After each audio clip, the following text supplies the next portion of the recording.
నిన్ననైతే అటు ఆంధ్రాల ఇటు తెలంగాణల ఏ టీవీ ఛానల్లో చూసినా టీడీపీ ఎమ్మెల్యే కోనేరు ఆదిమూలం రాసలీలలు అని వార్తలు మస్తుగానం వచ్చినాయి కదా.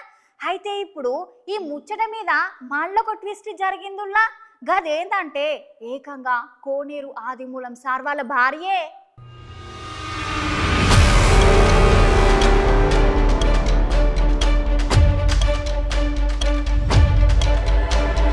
టీడీపీ ఎమ్మెల్యే కోనేరు ఆదిమూలం సార్ ఉన్నాడు కదా, గా సార్ మీద జరిగిన ముచ్చట్ల భాగంగానే సార్ అయితే టీడీపీ పార్టీ సస్పెండ్ అయితే చేసింది. ఆదిమూలం సార్ కూడా ఏం చెప్తున్నాడంటే, గా వీడియోలు ఉన్నది నేను కాదు, కావాలని మార్పింగ్ చేసి నన్ను బద్నాం చేసే ప్రయత్నాలు చేస్తున్నది, నా దగ్గర పైసలు గుంజటానికి కథ అంతా నడిపిస్తుంది ఆమె అని సార్ అయితే మస్తుగా మొత్తుకున్నాడు కదా. కాకపోతే ఇవాళ ఈ కోనేరు ఆదిమూలం సార్ ముచ్చట్ల మళ్ళీ ట్విస్ట్ జరిగిందిలా. గదేందంటే సార్ వాళ్ళ భార్య ఉన్నది కదా, గట్లనే వాళ్ళ ఊర్లో ఉన్న జనాలందరూ సార్ అయితే మస్తు మంచోడు, కావాలని ఆమె గిట్ల చేసింది, అసలు ఆమె మంచిది కాదు, ఇన్ని దినాల సంధి ఆమె మా ఊర్లో ఉంటున్నది, ఆమెను మేమందరం చూస్తున్నాం కదా, ఆమె తరిక ఎట్లుంటదో అని, గంత మంచి సార్ మీద బదనాం ఎట్లా చేయబుద్ధి అయింది అని ఊర్లో జనము గట్లనే సార్ భార్య అన్న పట్టిండ్రుల్లా. ఎవరైతే సార్ మీద నిందారోపణ చేసి వీడియోలు బయటకు తీసుకొచ్చిర్రో ఆమె దిష్టి బొమ్మను వాళ్ళ ఊరు నడి బొడ్డులో కాల్చుకుంటా టీడీపీ ఎమ్మెల్యే కోనేరు ఆదిమూలం సారు చాలా మంచోడని వాళ్ళ ఊర్లో ఉన్న జనం అందరూ అంటున్నారుల్లా.